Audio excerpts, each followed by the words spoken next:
These American federal agencies, institutions, and commercial banks are playing a major role in developing regulations that will inevitably target Bitcoin.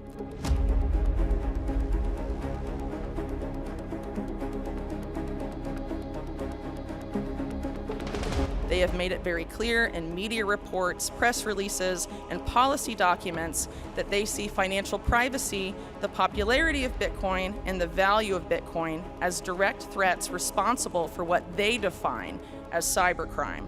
Yet time and again, the American people have been fleeced and looted by many of these same agencies and many of these same commercial and central banks.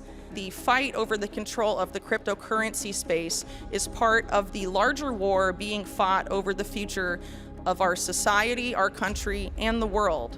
Will we sleepwalk into a world of CBDCs where intelligence agencies, central banks, and commercial banks have fused into the same Orwellian entity, where holding terror-linked Bitcoin or using encryption or mixers makes you a cyber criminal? Or will we fight the groups and institutions that have looted American wealth for well over a century and demand a return to the Constitution and the right to privacy, not just financially, but in all senses? Those that wish to force us into the former scenario clearly and unequivocally see Bitcoin, as well as privacy-enhancing technology, as a direct threat to their power and their plans, and there has never been a more important time to choose a side.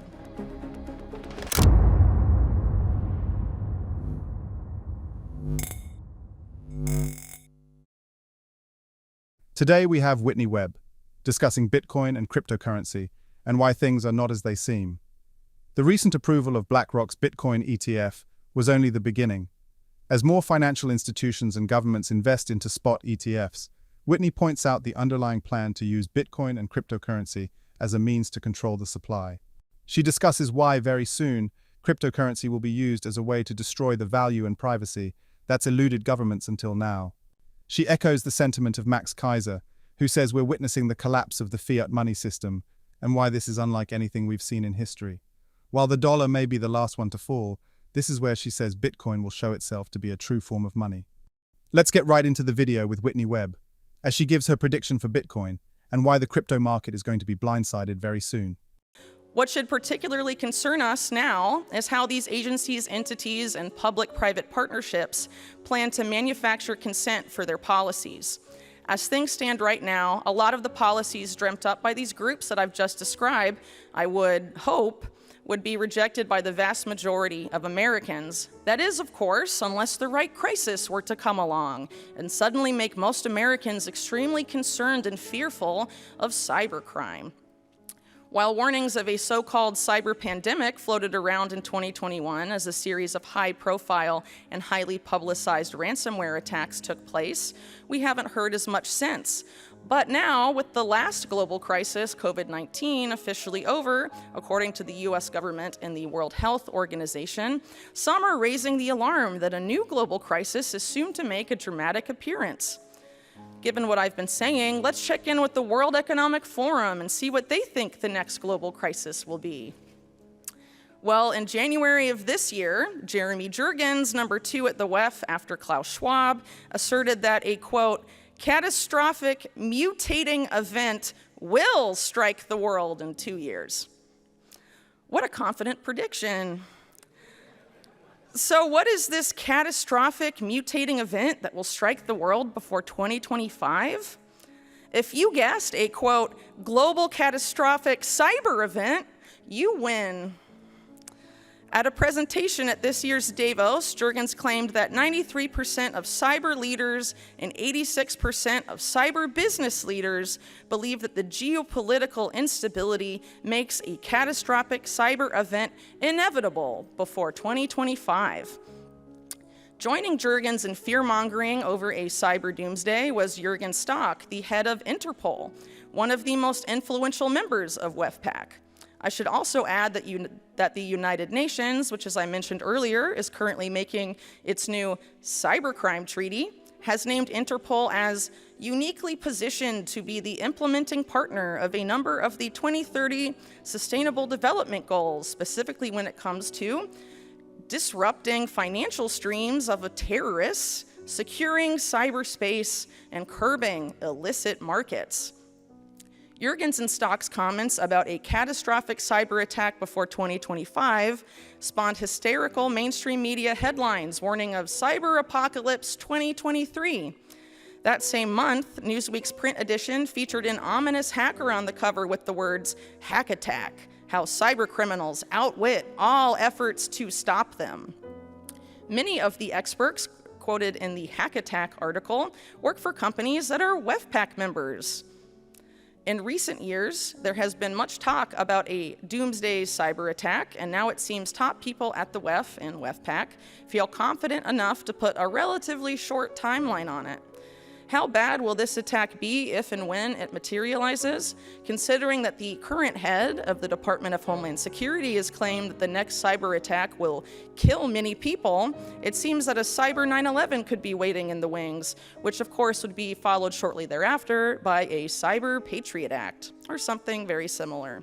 Webb warns against the entry of powerful financial institutions like BlackRock into the Bitcoin space, saying this is definitely a negative development in crypto.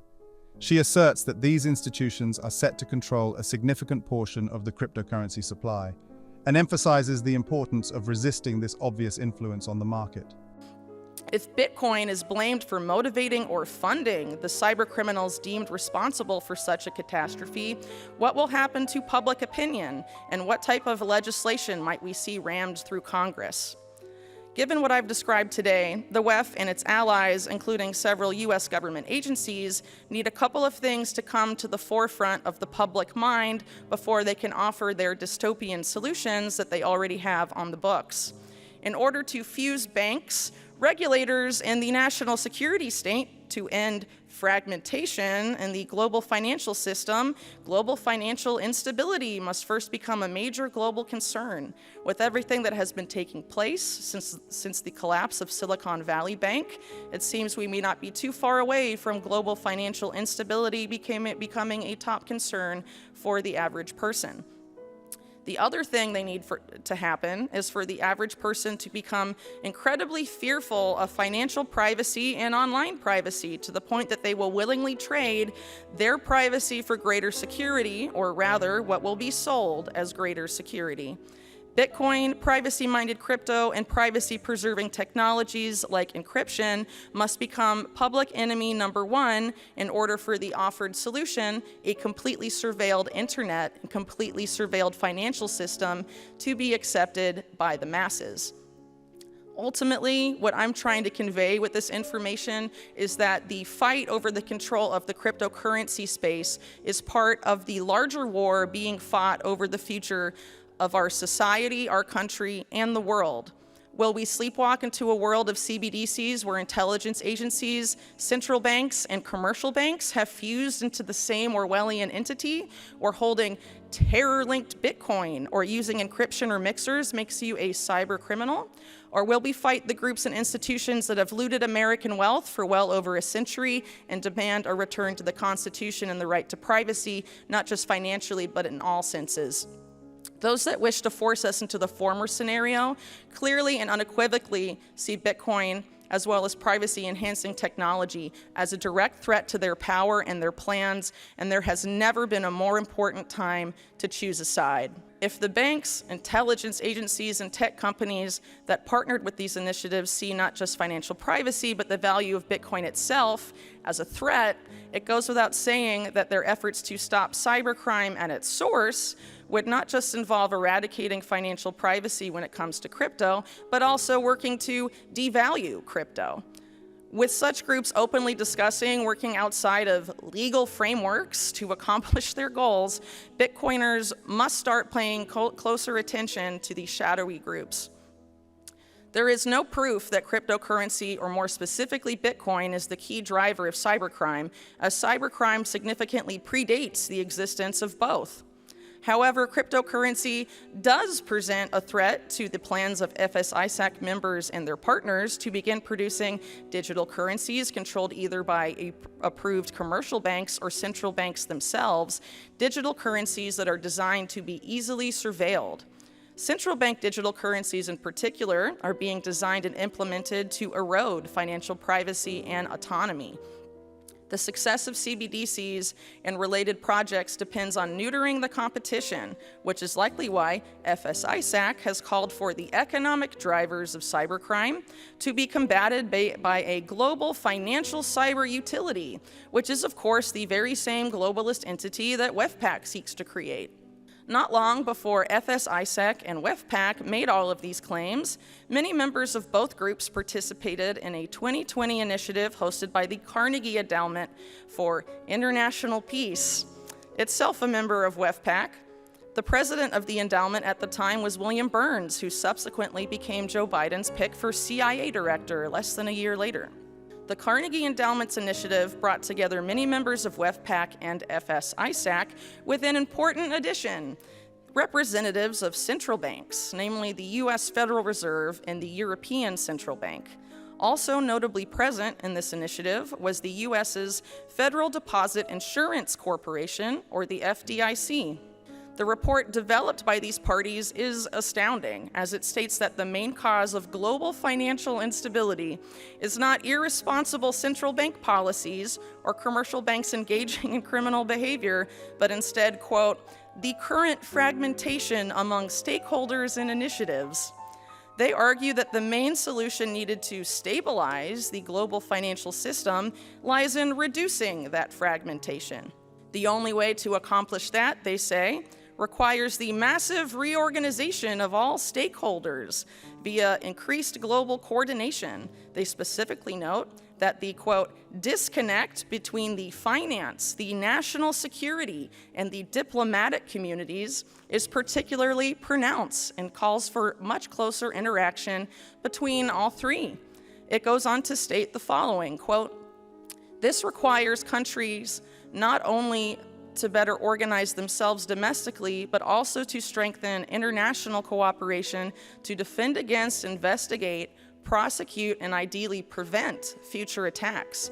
This implies that the financial sector and financial authorities must regularly interact with law enforcement and other national security agencies in unprecedented ways, both domestically and internationally, end quote. Essentially, this initiative has called to begin fusing commercial banks and financial authorities, like regulators, with national security and law enforcement agencies. This policy could not be more insane or dystopian. Making things even worse is the fact that WEFPAC, of which the Carnegie Endowment and many of the other organizations behind this policy are members, not only call for this fusion to take place, they call to do so in ways, again, that may be illegal. A merging of commercial banks, their regulators, and the intelligence agencies is a complete nightmare scenario, but this is exactly what the World Economic Forum has come to promote as a model public-private partnership. But perhaps more critically for American citizens, this is a policy developed with the direct participation of the U.S. Federal Reserve, the FDIC, the U.S. Secret Service, the FBI, the Department of Justice, and the country's most systemically important commercial banks. The establishment in this country supports these policies, and from what I can see, they have every intention of trying to make them a reality. Webb foresees a looming economic catastrophe, driven by collapsing fiat money systems, rampant inflation, and bank failures. She suggests transitioning to a Bitcoin standard might be on the horizon as the world grapples with the impending crisis. She asserts that the promises made by the Federal Reserve and central banks have been hollow, leading to excessive money printing and a proliferation of poor investments. And with the aftermath of the recent inflation surge, Webb says this will not lead to a return to the status quo. What do you think about her prediction for Bitcoin and where we're headed in the first half of 2024? Comment down below. Thanks so much for watching. Don't forget to like and subscribe. This is Library of Wealth. We'll see you in the next video.